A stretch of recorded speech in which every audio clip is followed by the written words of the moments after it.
Good morning or good afternoon, everybody, and welcome to the series of webinars on innovations at high-performing charter schools in the state of Illinois. The series is made possible through an ISB contract with Measurement Incorporated and the Senseo Group. I'm Sarah Silva from Measurement Incorporated, and my colleague, Tanya Yarosovich, is from Senseo. Tanya, please wave. Thank you.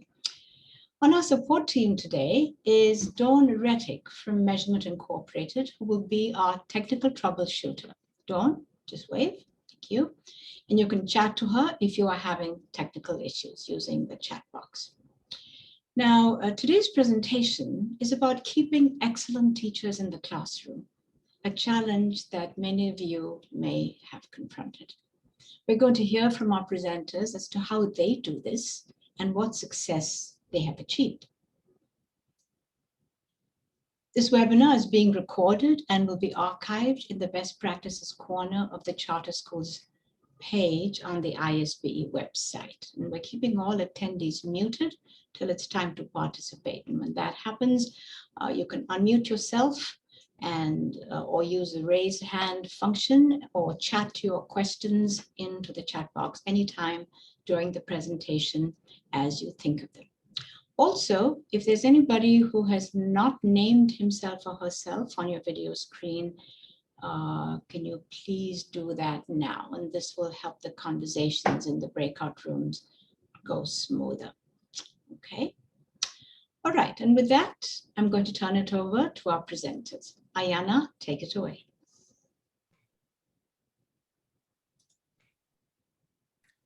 Good morning.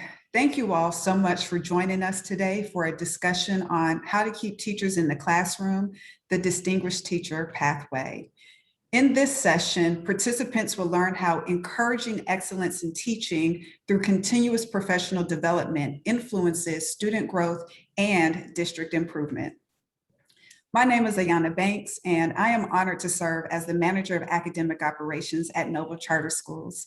I'm joined today by our Director of Academics, Christina Gennardi, please wave. And we both join you from the ancestral and unceded homelands of the Council of the Three Fires, the Potawatomi, Ojibwe, and Ottawa nations, presently known as Chicago. We also acknowledge that many other Indigenous peoples also call this land home. As we begin, we'd like to have an understanding of who is joining us today. A poll should be appearing on your screen now. Please note if you're joining us today as a state, district, or school administrator, or as an instructional leader, teacher, or parent.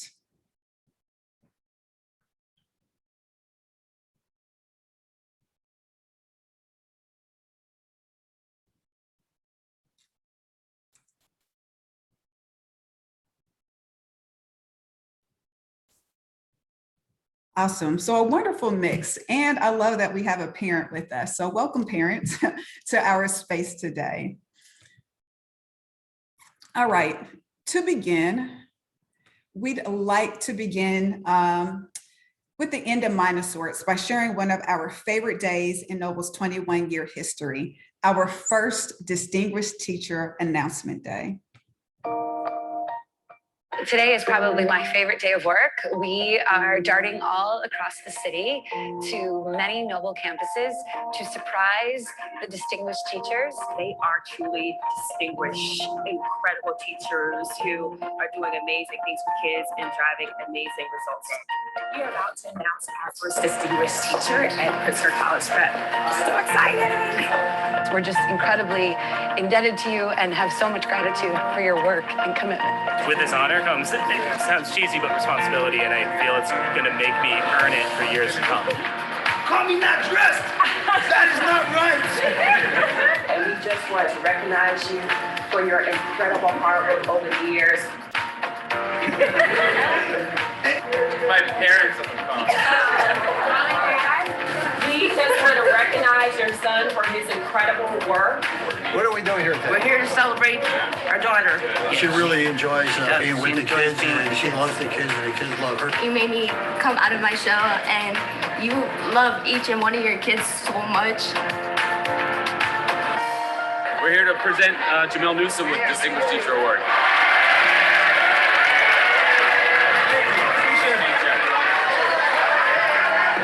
one of the most inspirational coaches I think we've ever had. He's so down to earth. He never lies to us. He never try to sugarcoat things, and he tell us about real life. Feel good. Feel good. It's a good way to head towards the weekend. We are so excited to formally name you as a distinguished teacher at the Noble Network of Charter Schools. You all are the reason why I get up every day, so I'm just really, really, really proud to be your teacher. Miss Williams has now been named a distinguished teacher out of all the teachers in the Noble Network. I got into teaching because I wanted to empower students who look like me. I very much appreciate all the lessons you've given us and the prep that you've given us to go into the real world. And I'm gonna leave now. I teach because I believe in our students and in our future, and I love coming to work every day. Definitely very surprised, and I feel honored seeing seniors grow from their freshman year to senior year. And it's cool just because I've had a lot of these kids their freshman year now, so getting to build those relationships is awesome. This doesn't feel like work to me because I really do love each of you and love working with you all. And I don't know. Attention everyone, Miss Stephanie Eschliman is a distinguished teacher of Noble Network. I love you guys so much. Just like, thank you.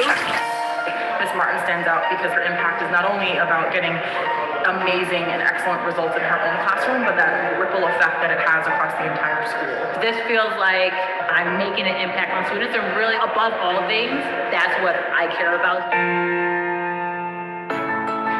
On behalf of Noble, we just want to thank you for your 7 years of service. He's always pushed me to going further when I thought like I reached my cap. He's like, no, you can go further. We present this award to you. You've earned it. Enjoy. Siempre me ha ayudado, siempre ha estado ahí para mí, siempre me ha apoyado, siempre me ha dicho, oh, haz esto, haz aquello, haz siempre las cosas bien. I hope that I help you have dignity as students here at Golder and in Chicago, and you certainly give me a lot of that too.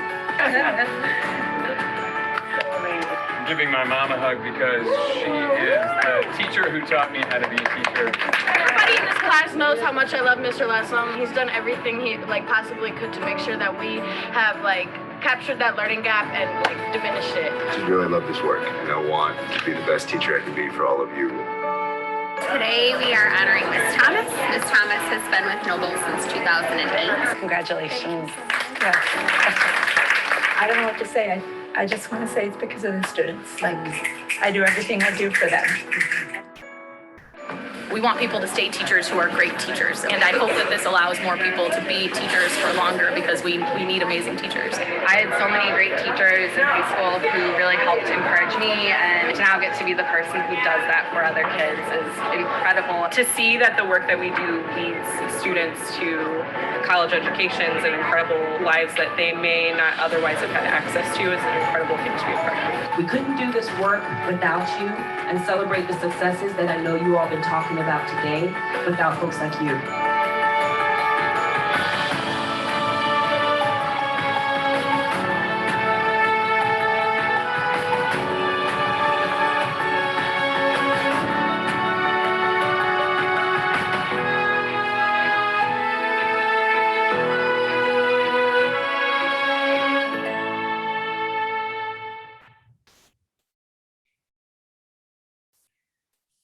That video every single time. And it definitely hits differently now since it's been more than a year since we've been able to share space with our students. In 1999, Noble opened its first school and soon expanded to be a catalyst for educational equity in Chicago. Noble prides itself on being data informed. Our identity framework guides each of us to use results as self-reflective tools for our improvement, and we ground our performance in decision-making through data. Our transition from prioritizing data-driven action to being data-informed has also allowed for far more reflection in our processes for continued improvement. It was through such reflection that Noble understood it critical to confront a growing teacher retention concern. In 2016, Noble partnered with the New Teacher Project and embarked upon a study focused on diving deeply into the teacher experience at Noble. 5 key findings emerged that informed our next steps. Teachers were leaving Noble at a faster rate than any other charter network. Half of effective teachers were planning to leave in the next 2 years. 41% of Noble's highly effective teachers reported a desire to leave Noble that year or the next. Compensation was one of the top reasons teachers were planning to leave Noble, and that teachers felt that network and school culture didn't always value teaching as a profession. These findings illuminated the necessity to shift mindsets in our approach to demonstrating how we value teachers and their incredible work. In order to do so, it was necessary for us to focus on 5 central themes: career pathways, compensation, recognition, sustainability, and voice vision. In a sense, our teachers were telling us that they did not feel valued across the many ways they seek to be valued. So in our first of only 2 breakout room discussions, we want to invite you all to introduce yourselves to each other and then very briefly discuss within your educational spaces, how do you currently incorporate a culture of staff value? When we return, we invite you to share some of your discussion within our comment section. Sarah, are we ready to break out into rooms?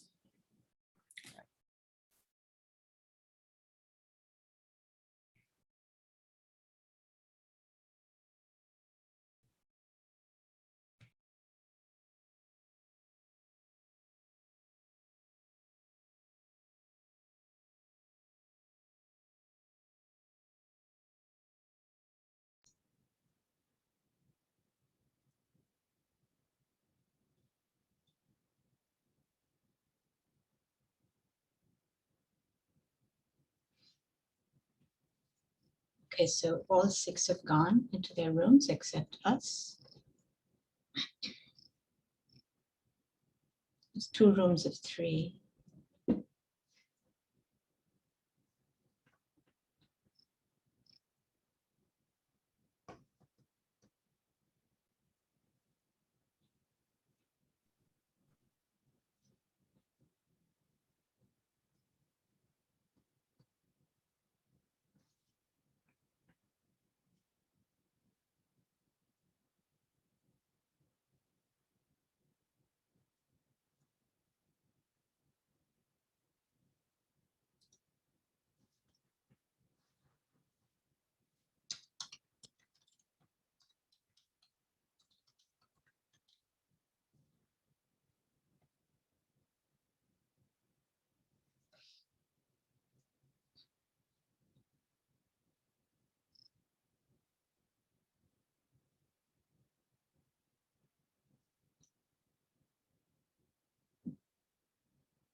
Does anyone ever pop into the breakout rooms to see how the conversation's going? Or sometimes presenters or instructors like to hear what the conversations are?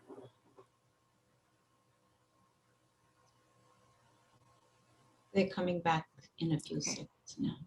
Okay.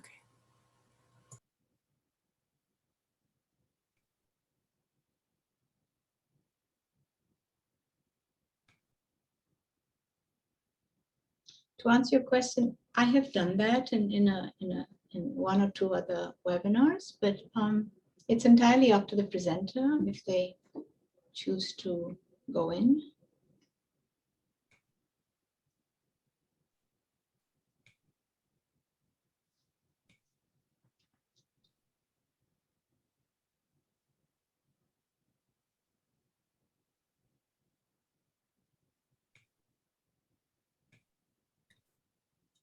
Okay, I think everyone is coming back right now.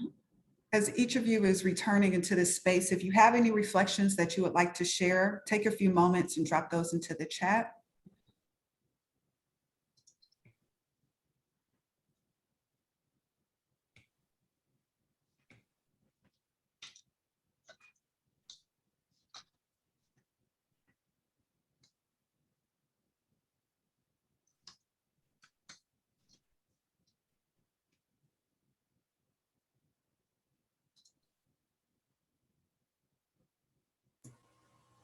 Doesn't look like there's anyone that has anything to share at the moment. Ayana? Sounds good. Let's move on. So soon after, our people team began work on this shift. The academics team began the work of codifying the noble classroom, an ideology and set of tenets that gave us shared language on how to drive exemplary results for students through collaboratively defining, analyzing, reflecting on, and improving classroom instruction. As defined by the noble classroom, the essentials for each classroom are that students are safe and supported, they are invested and want to do their work, they experience curriculum driven by standards and informed by data, that their time is used intentionally toward daily and long-term goals, students do the majority of the cognitive lift within the classroom, they experience culturally responsive and sustaining teaching, that they refine and revise their thinking to provide quality responses, and that students are empowered to take ownership of their learning and feel authentic success. What you will see shortly is how the work of these independent teams, the people team and the academics team, proved essential in building one of our most innovative approaches to recognizing and rewarding teachers. So before we dive into the heart of Distinguished Teacher, a quick poll. Does your school or district currently award a Teacher of the Year?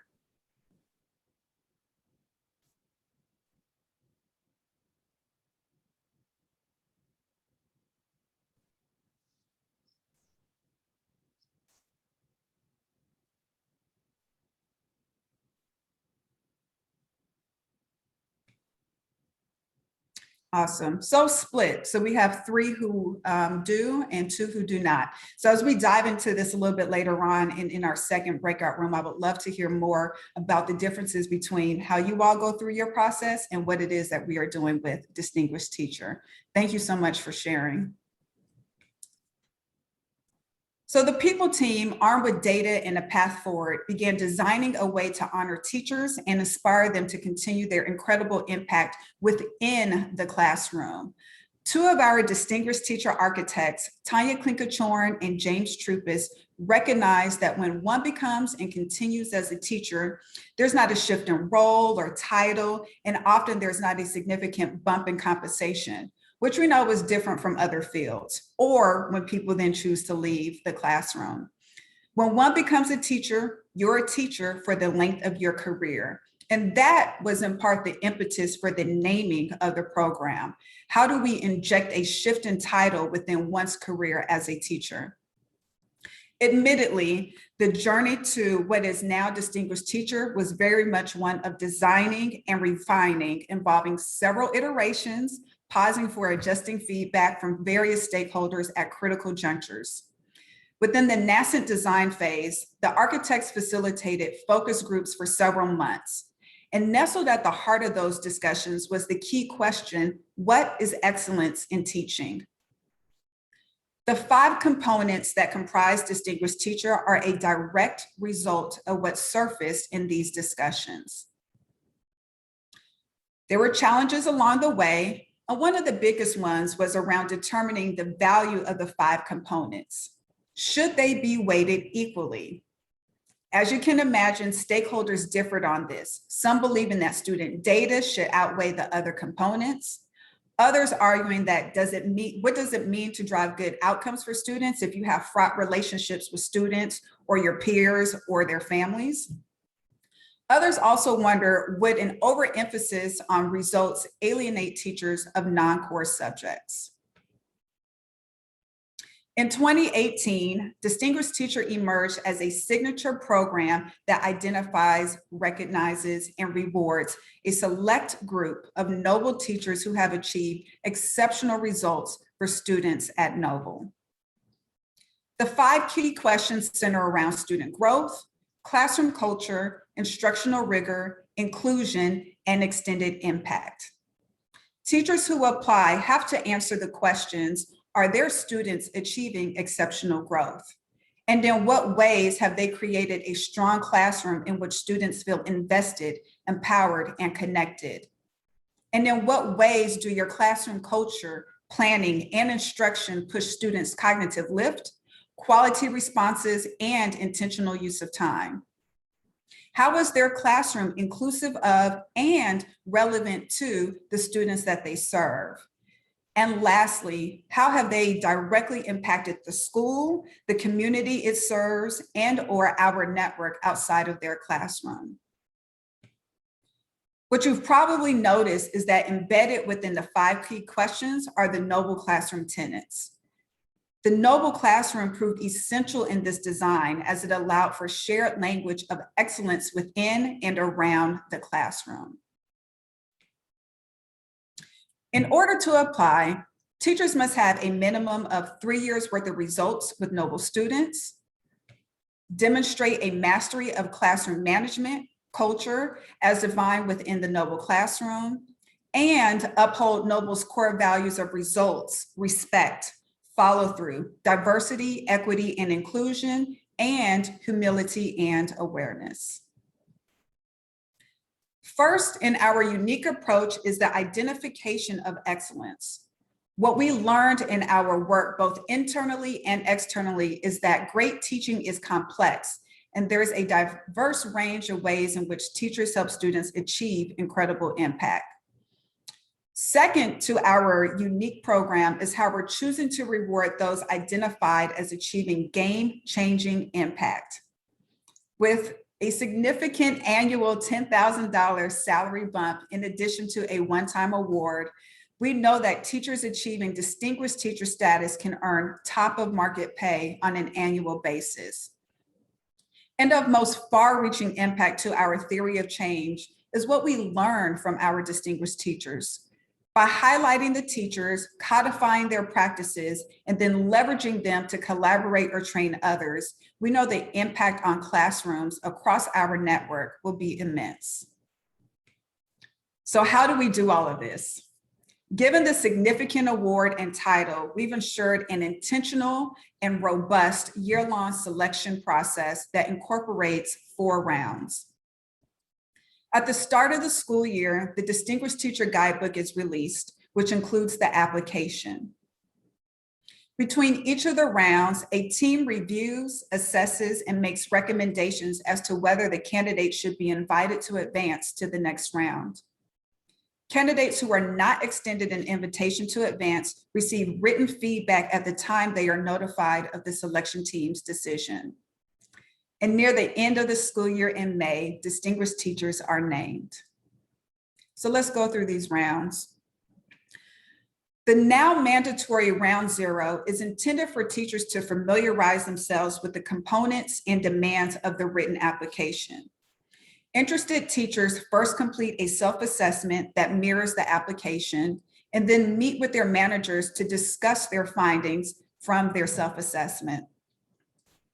At the conclusion of that meeting, should a teacher still determine that they are ready to apply, the teacher will complete an interest form notifying us of their expressed interest in applying. This round runs from August through October. The application invites applicants to provide narratives for each of the 5 key questions. Teachers are also required to submit data evidencing student growth for question number 1, submit student work with accompanying teacher exemplar, and provide 4 references, including their principal and their manager. We also allow for applicants to provide an optional narrative or video if they so choose. Applications are due at the end of November, and then the review team coalesces and uses December and the early part of January to review applications and write feedback for each applicant. At the time invitations are extended to candidates advancing to round 2, teachers are asked to provide an annotated sample lesson that allows the review team to gain a perspective as to how the candidate prepares for class. A team of 2 to 4 people, including a content expert, observes the class for 60 minutes. Teachers are not notified as to the day the review team will be observing. During that 60 minutes, observers also solicit feedback from students. The same team returns to the school within a few days to hold a 60-minute debrief with the candidate, after which the review team compiles feedback from each candidate's observation and debrief. And lastly, round 3. Candidates invited to advance to round 3 then participate in a 1-hour panel interview in April. The panel is composed of 1 person who has been part of their candidate's process, members of senior leadership within Noble, as well as external partners. And then finally in May, distinguished teachers are named. At the time of the announcement, feedback is provided for those named and those who are not. There is not a set number of teachers who are named distinguished teacher each year. Integral to our process is our dedicated and diverse selection team. Not only do our candidates embark on a journey requiring a great deal of work and intention, so do the members of our selection team. We coalesce a team of instructional leaders, content experts, both internally and externally, and members of Noble support team to comprise our selection team. Each member of the selection team agrees to complete and honor a non-disclosure agreement, attend trainings for each round, and provide written feedback. As we know the level of commitment, time, and expertise each member brings to our team, selection team members are compensated for their work. I think each of us knows that coalescing a team of people means the team has a myriad of understandings, experiences, and innate biases we must be comfortable addressing in order to cultivate an inclusive and equitable selection process. We begin our trainings addressing the various ways biases may present as a selection team reviewer and work to calibrate to a far more equitable and inclusive understanding of excellence in teaching.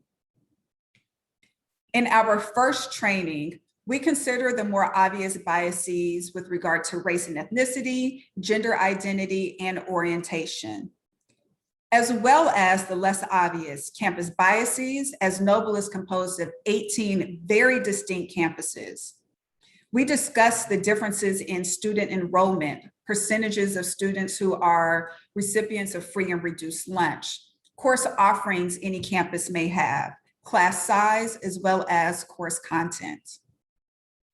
We understand how imperative it is to acknowledge and actively work to dismantle the variant biases that could prevent a reviewer from developing a thorough and fair analysis of any applicant. We actively strive for an equitable process, which also requires us to discuss the differences between equity and equality. Our campuses are vastly different. Equality is about sameness, which assumes we all start at the same place. Equity is about fairness. 2 years ago, Noble embarked on developing an understanding of the vast differences between campuses, later codified as the Noble Equity Index.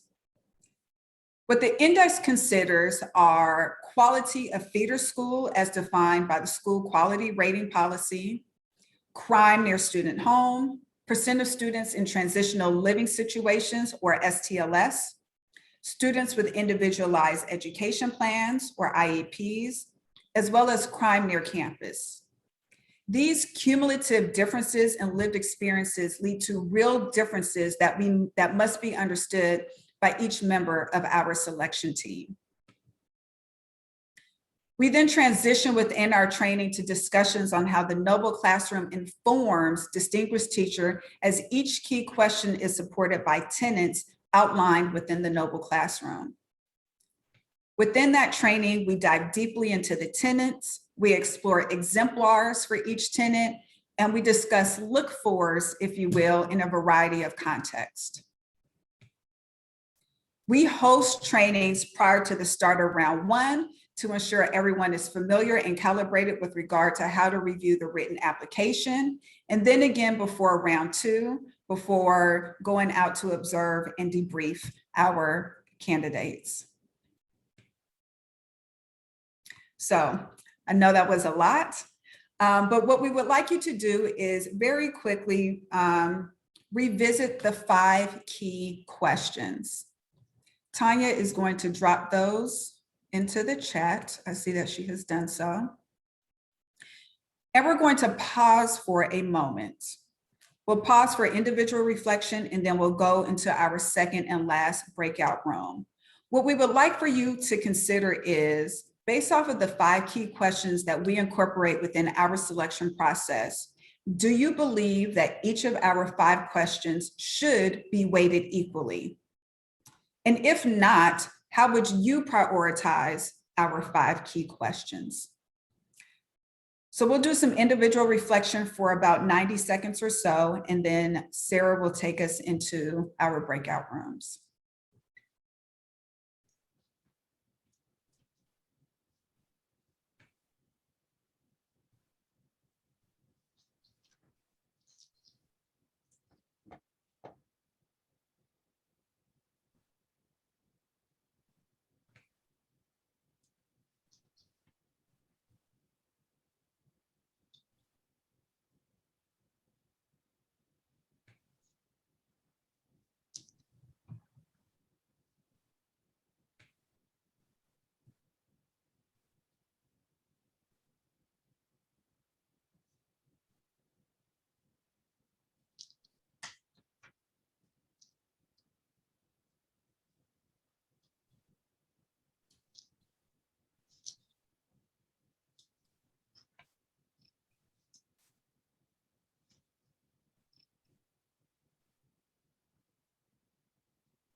All right, Sarah, we reopen the breakout rooms, please?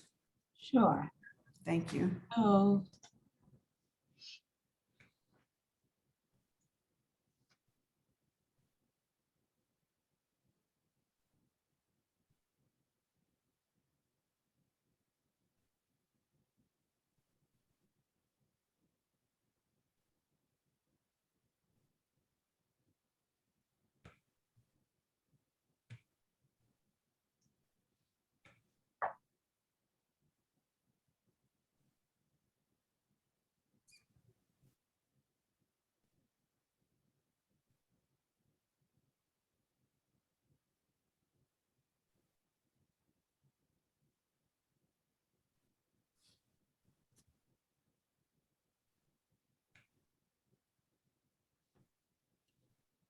Christina, did you see the question?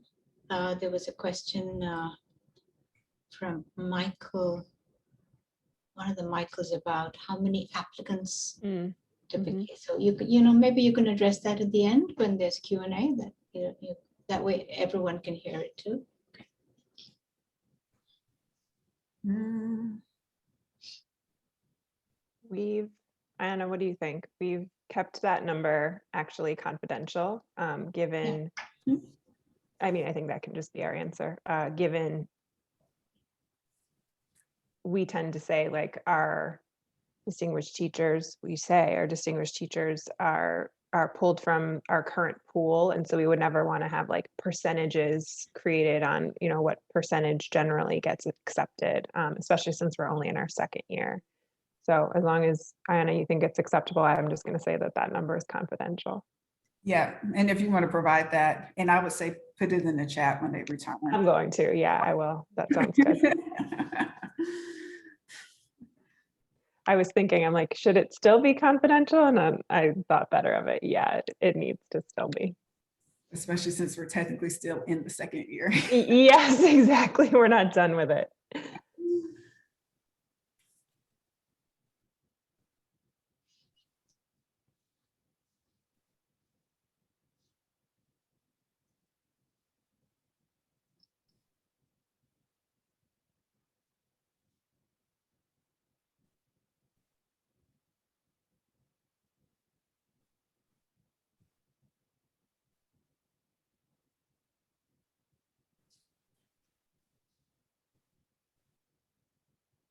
They have 7 minutes this time. Okay. Okay. All right.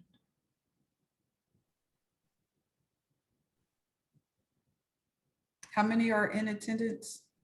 I didn't. Yes, seven. And 2 of them are ours. Lindsay and Sarah are here, Ayana. Okay. So 5. They've got to be bored. No, I think that they're happy to be here, and hopefully they're in 2 different breakout rooms so they can facilitate the conversation. Okay, great. That's great. We love having ringers in there. But I think even if they're involved in the process, it's so good to have a minute to sit and think, you know what I mean, to reflect on it and to think about it, and hopefully it's useful. I was strongly encouraging them not to attend, but I guess they didn't take me up on that. Are they from the network, or do they have assignments in one of your schools? They're from our team. Oh, okay, very good. Had I known, I could have just turned it over to Lindsay to discuss TNC doing our training. Take it away. Yeah, I'm glad we've got experts in the breakout rooms, hopefully to get the convo flowing.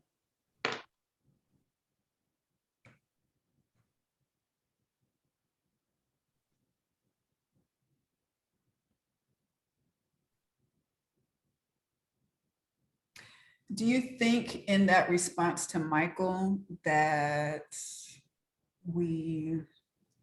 I'm trying to understand why he asked that question, and I'm wondering if he's asking that from the reviewer standpoint as far as how many written applications you might have to review and provide feedback.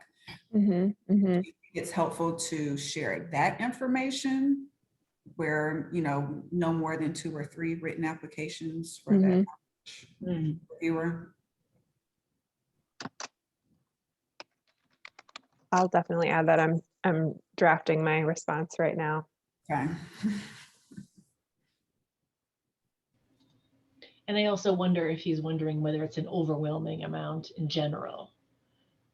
Like, does everybody think that they meet these criteria or things to apply?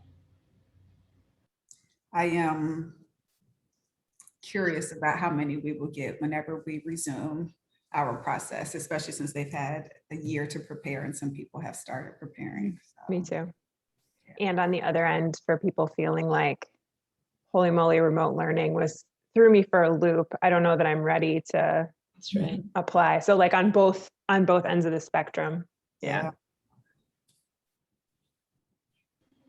What will be really interesting, and this is something that I've thought about a lot of, is people who did a really great job at online learning, and able to like use tools and engage students and what that looks like and how that could continue. That's a great question for when you get those applications. Yes, this year, right? Because there would be a lot of evidence for that this year. Yeah, and that's something we're considering now is what adjustments do we need to make to either require folks share something from this past year, and what does that look like? Yeah.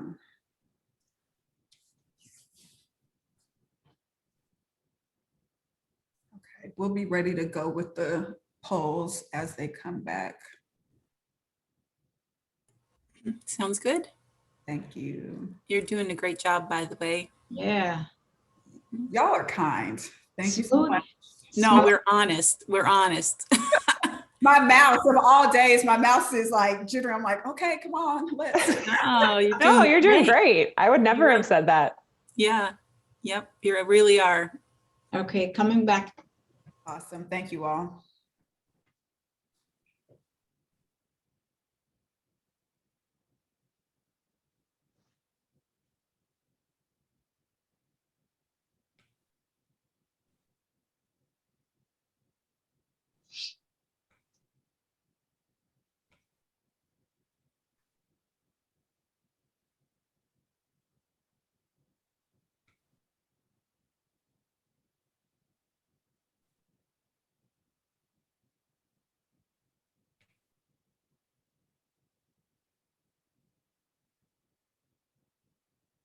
Was that the now they have 60 seconds? Yes, yes. I hope you get some feedback this time, because that would help your process, you know? I think it's a good sign that they're not back yet. Yeah. Nobody jumped out of the room yet. So what I'll do is we'll do the polls, and then I'll invite people to share. If you all can help me with raise hands, just in case I can't see it. Sure. Yep. Absolutely.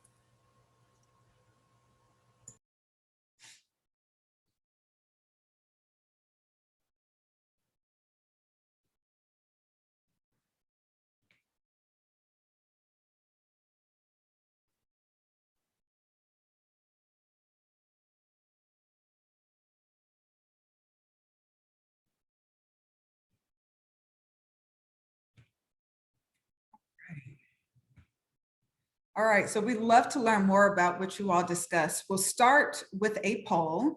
So should each of our 5 questions be weighted equally?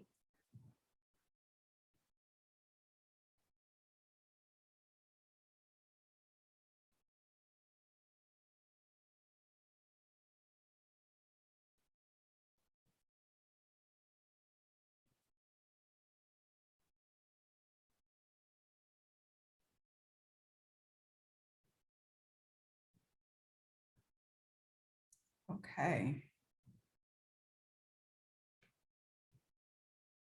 So 4 of you are saying yes, and 1 thinks that they should not be weighed equally. Wonderful. So with that, we'd like to launch our second poll then. So how would you then prioritize our 5 key questions?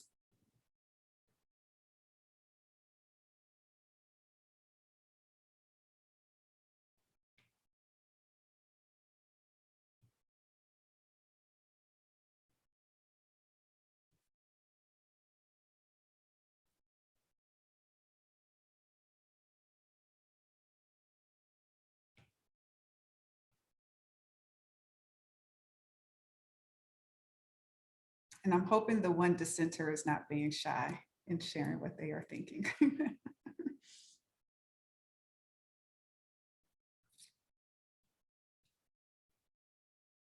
Okay, awesome.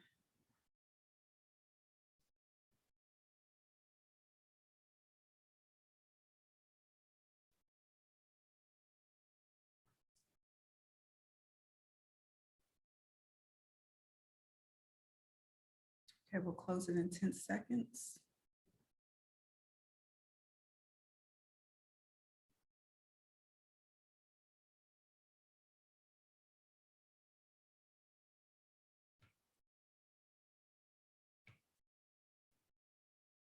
Okay. So of those thinking they should not be weighed equally, do feel that relevance and inclusion, as well as results, should be a top priority. Then moving to classroom culture and instructional rigor. Same for third. Okay. And then number 5, all would agree that if they weren't weighted equally, that the last one should be extended impact. That is wonderful. Would anybody like to just share some of their thinking behind that? If so, feel free to just come off mute or raise your hand. I can go. Awesome. Thank you so I'm much. one of those 2 people, or as many as they are, I don't know. So the reason I said no is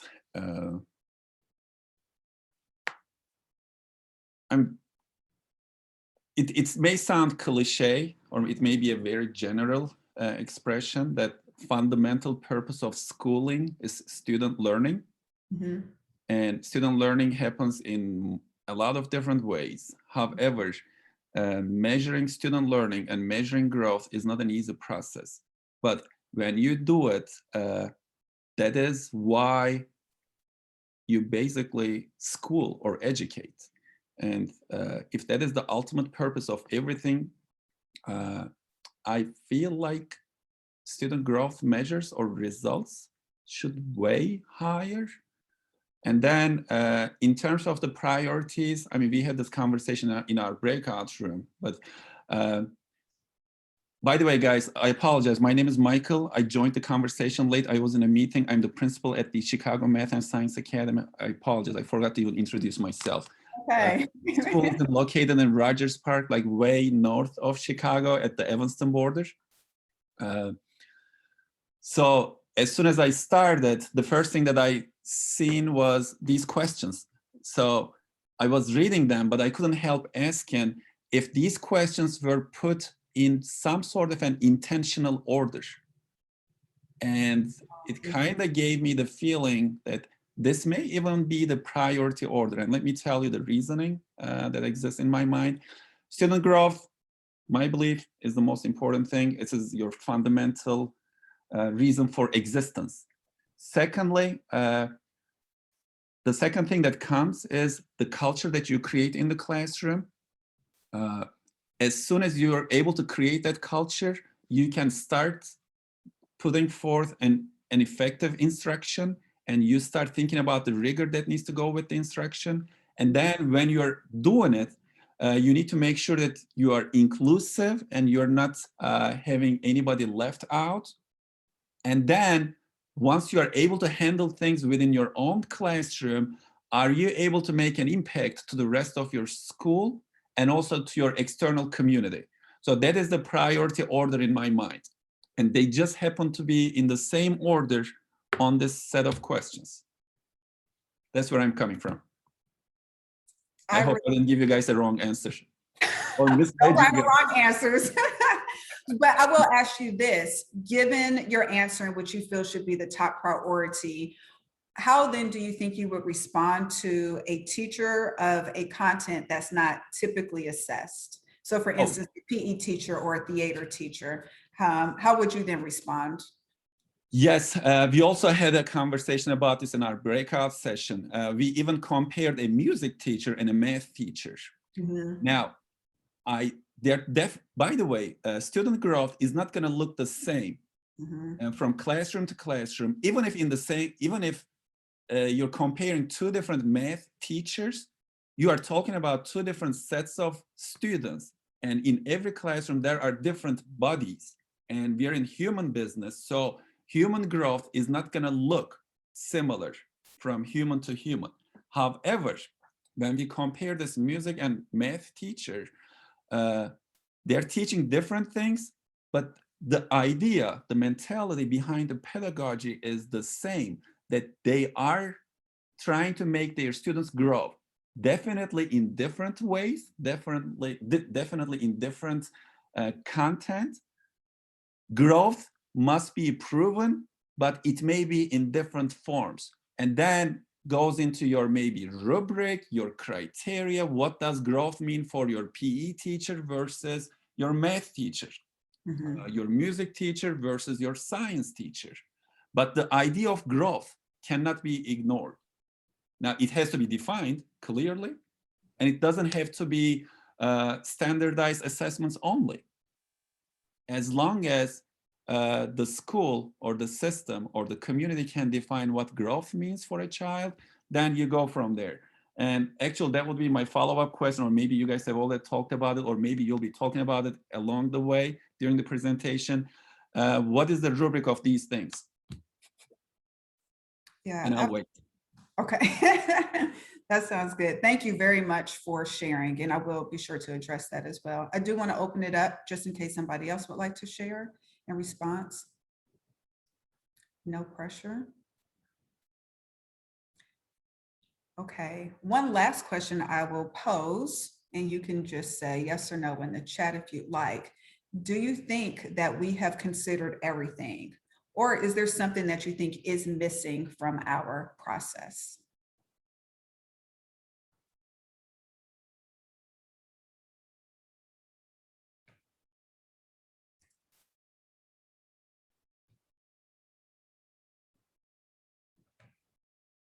I will,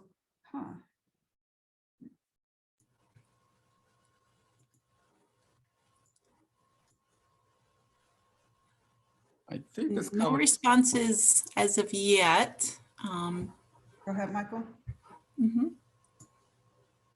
I apologize. I think this covers almost everything. One other thing that comes to mind is definitely your colleague relationships, but it is covered, I assume it is covered under the extended impact. Like if you're a teacher leader, if you're helping your other fellow classroom teachers, if you're helping the school and the administration for making sure that the word goes out to the extended community.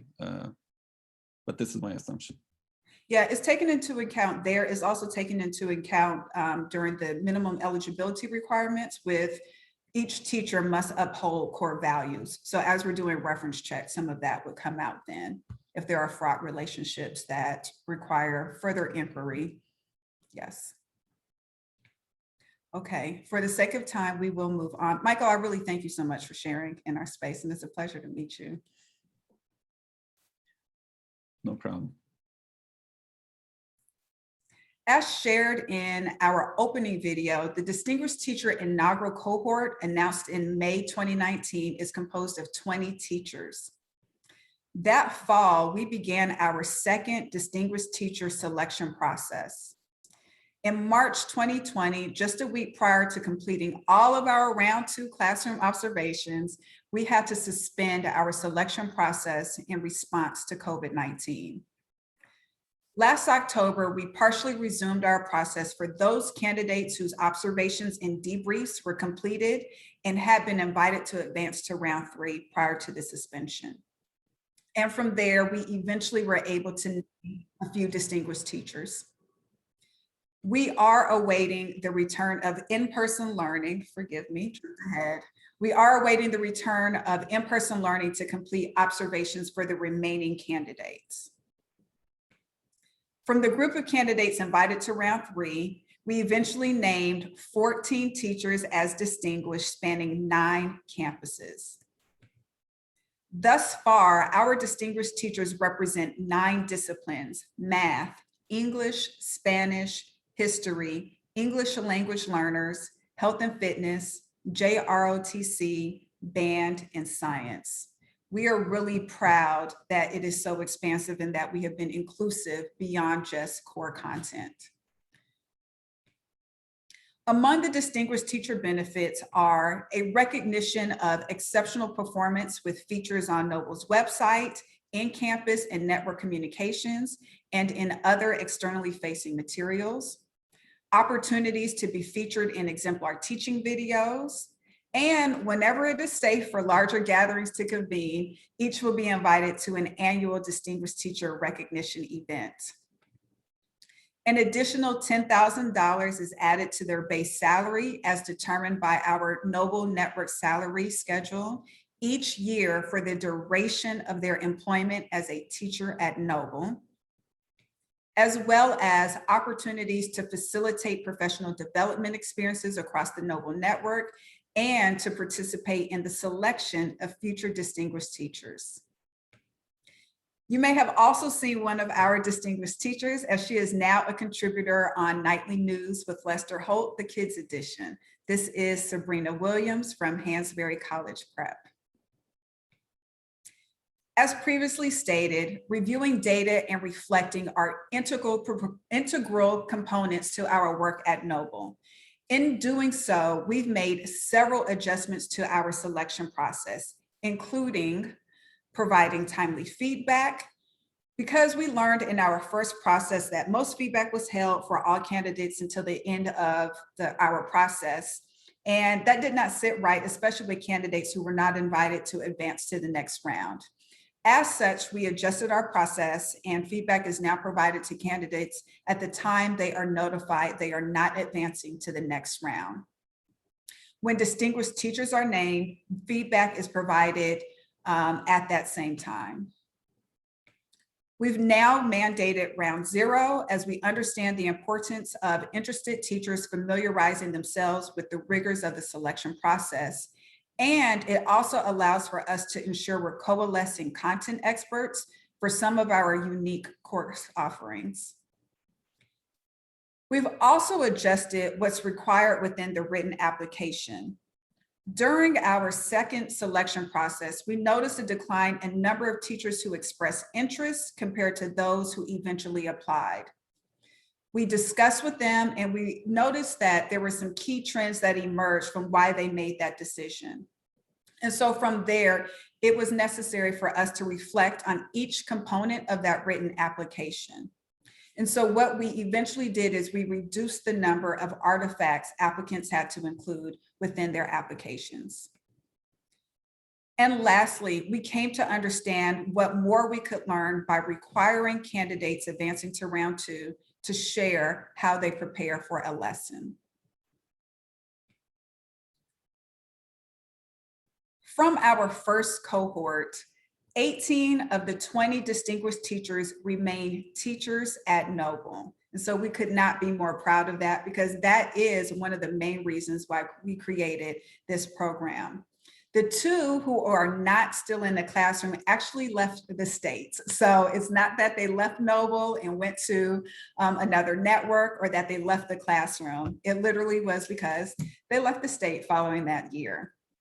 And from the 14 distinguished teachers named in December, 2 of them left Noble during the summer, given all that was happening with COVID and really not having an understanding as to when we would resume our selection process. Since then, and since the naming, one of the 2 who left has expressed interest in returning to Noble as a teacher for the upcoming school year. Before we open the space to questions, I'd like to answer 3 of our frequently asked questions. The first being, how many distinguished teachers are named each year? There is no set number of slots that needs to be fulfilled. So the first year, it just so happened that it was a nice, pretty number of 20. And I think for many people, even throughout our network, they are assuming, oh, each cohort will be 20. That is not the case. We've currently named 14 for the school year 20 cohort, and there will likely be more to be named whenever we are able to resume that process. How many teachers are there in the entire Noble network? Do you have a rough idea? Is it 1,000? Is it 500? Is it 2,000? About 1,200. We have 1,500 total staff, and I believe about 1,200 of those are teaching staff, but that's a rough, Michael, that's a rough estimate from my brain. Thank you. So how is distinguished teacher funded? So though the city and state fiscal climate is ever changing and we regularly assess our annual budget, Noble is committed long-term to distinguished teacher as one of our highest leverage ways of ensuring Noble retains and develops the nation's top educators. And we see that our program is working. Teachers are remaining in the classroom. The program is funded through Noble's combined operational budget. Given that one question focuses on results, is DT primarily for core content teachers?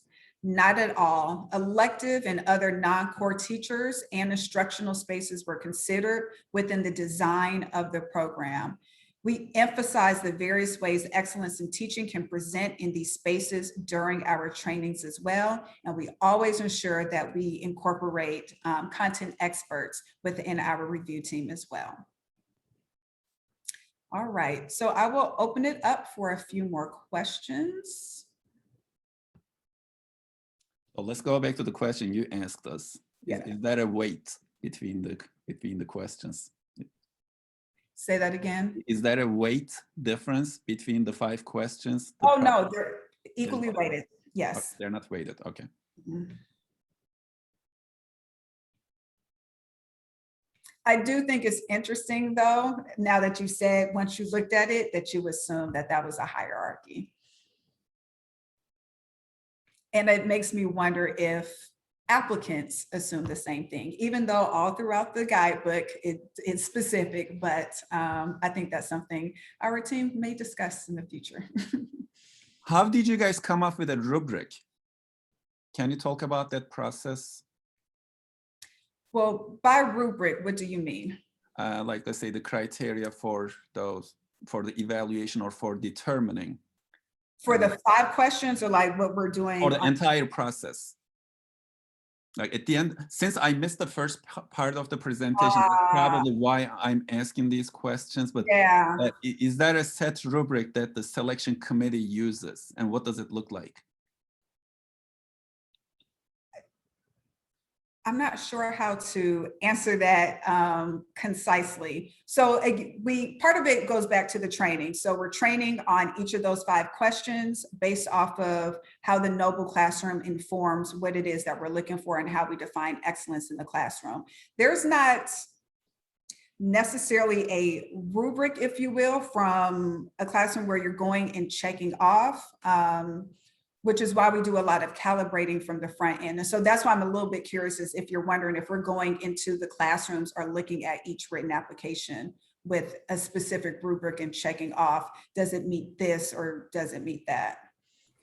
Ayana, Sarah Silver has a hand raised. Maybe she has something to comment on. Sure, go ahead. So if there are no other questions from our audience, assuming, I would like to ask this question.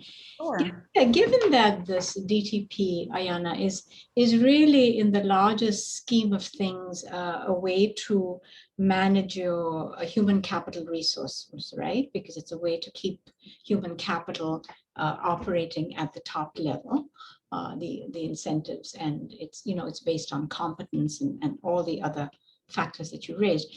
What if an awarded teacher, somebody who was given this award, after so many years, decides that he or she would like to move into leadership, meaning outside the classroom? Do they have to relinquish all their privileges and the base salary adjustments and so forth? I don't know if that has ever happened, but I was just thinking a little out of the box and wondering what the management how you would respond to that. Yes, so I would say that it's not necessarily relinquishing all of the benefits afforded. I think that we would continue to honor what it is that they have defined and share as being excellent in teaching. I think the most notable shift, however, would be the award, the monetary award that they would receive annually, because that is specifically tied to remaining in the classroom. Thank you.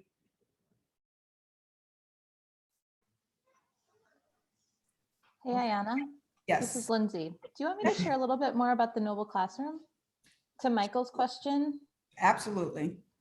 So, Michael, you asked about a rubric. We don't really have a rubric, which Ayana shared, I think, before you came in. But we do have an instructional vision of excellence that we call the Noble Classroom. And I think it was shared in the chat. We could maybe share it again. And that was cultivated through a collaborative process with instructional leaders and stakeholders and experience, research, a variety of things, where we came up with the 8 tenets of the Noble Classroom. And so that's what guides our observations and our review of the applicants, but it is intended to be holistic, so where it's not like a checklist, but it is a vision of excellence. If that, I hope that's helpful. Yeah, I've seen the document and I'll make sure to read it after the presentation. Thank you. Thank you, Lindsay. I didn't realize that part was missed as well. So I appreciate it. I apologize, guys. No apologies necessary. I didn't know where you came in, so I was a bit confused as to what to share. So I appreciate it, Lindsay. All right. Well, we thank you for joining us today. We would love for you to take a few minutes to complete the feedback that can now be found in the chat. For those of you needing CPDUs, please include your email address at the bottom of the survey before submitting. Again, we thank you for coming. We hope that you've learned something. We hope that this is helping to expand your imaginings for how you're cultivating a climate where teachers are feeling valued and want to be invested in staying in the classroom. Take good care. Thank you.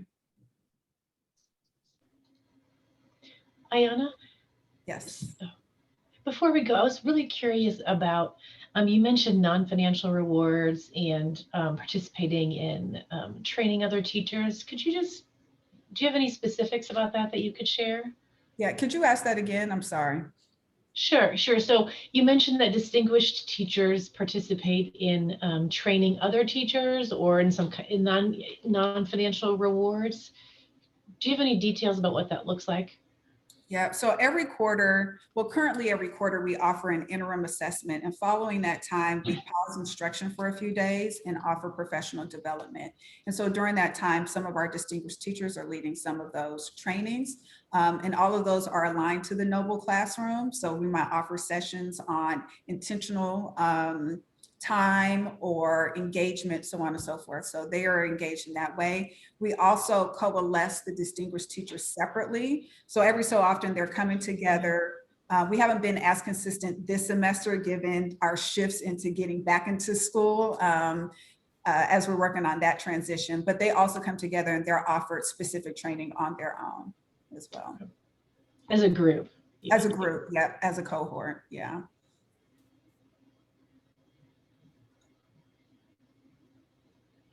Other questions? None are showing in the chat, just so you know.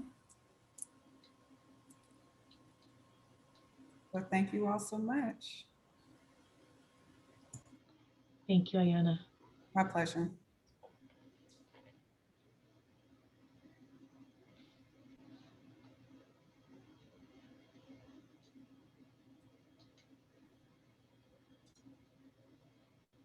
So the event is now over, folks. You can either submit the survey if you have completed it, or you can take it with you and submit it outside of this event. Event staff, please stay back for a few minutes to debrief. Other than that, we are closing out this webinar right now. Thank you so much for coming.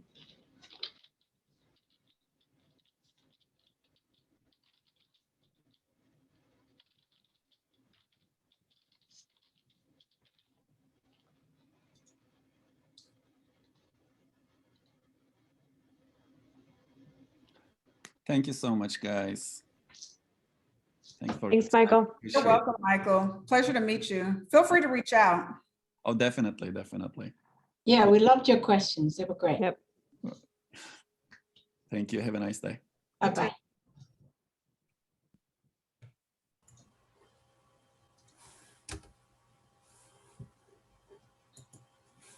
Yay! Ayana, let's see your lovely face. Ayana, congratulations. Look at her face. Look at her face. Well, awkward. Aw.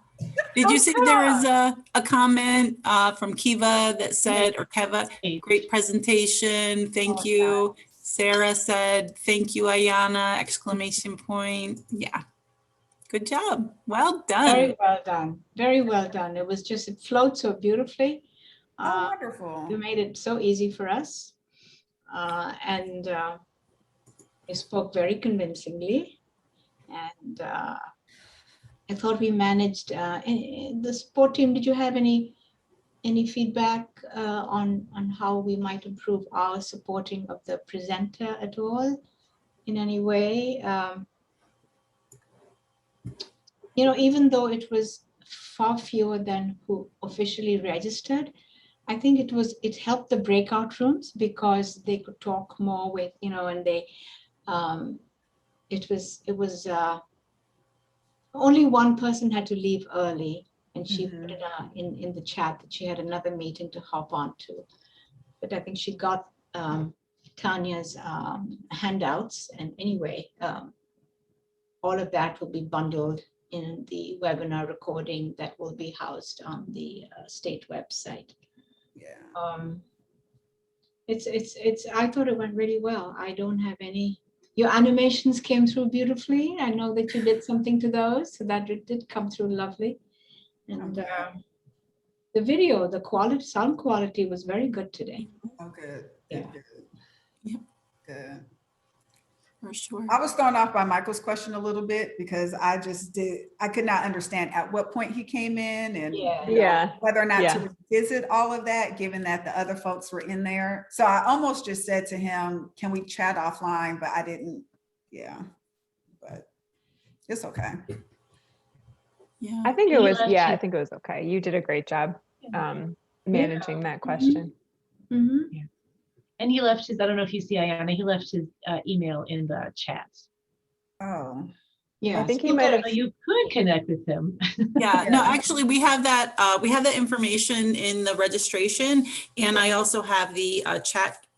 Well, there is a reporting of the chat, but I also got great screenshots of the poll displays and the chat for you as well, because they look better than the report that Zoom generates. Yeah. So, yeah, I have those for you. So you will have contact information if you wanted to kind of just drop him an email and thank him for coming and for his questions, and kind of. Absolutely. And if you wanted invite to. him to be part of our review team. There you go. There you go. That's good. That's really good. Absolutely. He's just up the street. He can do it. Yeah, definitely. Definitely. And the average class size, we answered that question, right, Christina? I said it varies. I don't have an average. I know that it could be as small as a very few, 5 to 10 students, depending upon the class and the grade level. And it can be as big as 40, depending upon, like I said, the campus and the grade level. So it was hard to say, it's hard to, I know we have a document called the Noble Classroom, but it's hard to picture an average Noble Classroom because our campuses are so, to Ayana's point, distinct, diverse, and vary so widely in just size, and also culture and flavor and community. So I didn't feel comfortable putting numbers on it because I would be guessing. All right. All right. Yeah.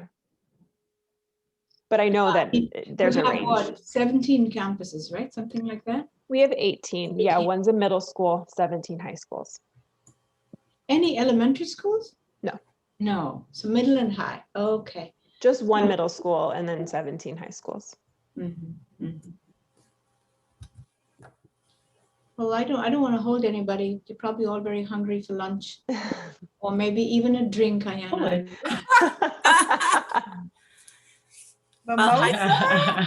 Yeah, a little brunch drink. Fantastic work, Ayana.